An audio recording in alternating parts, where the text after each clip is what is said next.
friends, I am here with my channel Solving Questions with Gauri Ma'am.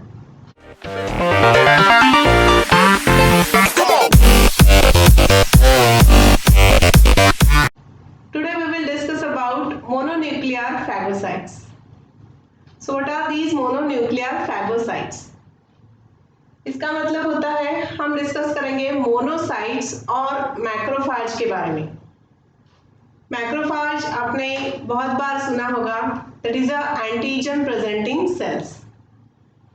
तो basically होता कैसे है, bone marrow में पूरा ब्लड फॉर्म होता है using the process of haematopoiesis. इस प्रोसेस से ब्लड फॉर्मेशन होते वक्त मोनोसाइट्स फॉर्म होते हैं and that comes into the circulation. अब सर्कुलेशन में आने के बाद monocytes circulates for about 8 hours. 8 hours के सर्कुलेशन होते होते monocytes get develop into macrophage. तो इस ट्रांजिशन में क्या क्या चेंजेस आते हैं मोनोसाइट्स में। तो monocytes initially are small cells, छोटे होते हैं। The cell size enlarges 5 to 10 fold. जब मोनोसाइट मैक्रोफेज में कन्वर्ट होंगे तब उसमें ये सारे चेंजेस आ जाएंगे, उनकी कैपेसिटी बढ़ जाएंगी। तो इसके लिए it enlarges 5 to 10 fold. Then intracellular organelle content, उसके नंबर्स भी बढ़ेंगे और उसकी कैपेसिटी और कॉम्प्लेक्सिटी भी बढ़ जाएंगी। जो फर्दर प्रोसेसिंग मतलब फैगोसाइटोसिस करना है ना मैक्रोफेज को, तो उसके लिए जो इंट्रासेल्युलर ऑर्गेनेलीज लगेंगे, लाइसोसोम लगेंगे। लाइसोसोम के लिए प्रोटीन सिंथेसिस करना पड़ेगा तो ईआर लगेगा, देन गोल्गी कॉम्प्लेक्स लगेगा। तो ये सब ऑर्गेनेली का नंबर भी बढ़ेगा and it will also increase in a form of complexity. Then it acquires the increased phagocytic ability. इसके बाद it produces the higher level of hydrolytic enzymes।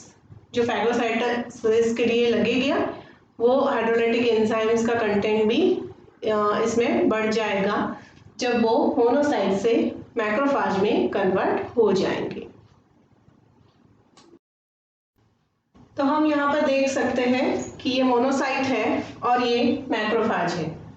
तो साइज बढ़ जाती है सेल की और लाइसोसोम, फैगोसोम, इनके कंटेंट भी बढ़ जाते हैं जैसे कि मोनोसाइट मैक्रोफेज में कन्वर्ट होता है। The size of nucleus also increases, the activity of nucleus that is the transcription and translation is also increased.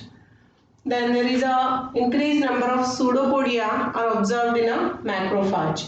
यहाँ पे कम होते हैं, कम डेवलप्ड होते हैं, जो कि मैक्रोफेज में वो वेल डेवलप्ड हो जाते हैं।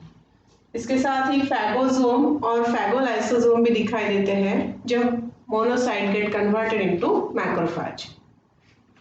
अभी ये मैक्रोफेज एक तो फ्रीली वांडरिंग रहेंगे, वो मूविंग रहेंगे ब्लड में, या फिर this रेसिड्स in tissues.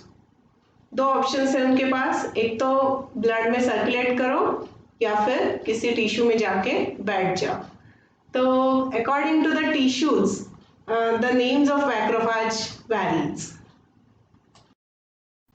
So according to the tissues, the names are like alveolar macrophages in lungs, then histiocytes in connective tissues, Kupffer cells in liver, mesangial cells in kidney, microglial cells in brain, and osteoclast are in bone. तो इस तरह से उनके नाम अलग अलग हो जाते हैं। तो मैक्रोफेज के लिए ऑप्शन है, एक तो ब्लड में सर्कुलेट करो, पेट्रोलिंग करो, कहीं कोई एंटीजन है तो उसे पकड़ो, and phagocytosis is the main function of macrophage. It presents antigen to the T helper sales.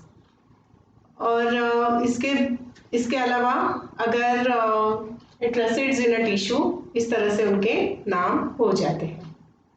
तो यहाँ पर हमने मैक्रोफेज के बारे में जाना। In my coming videos we will discuss about other cells of immune system. So don't forget to watch my videos. And I request you to please like, share and subscribe for my channel and also to hit the bell icon. Thanks for watching.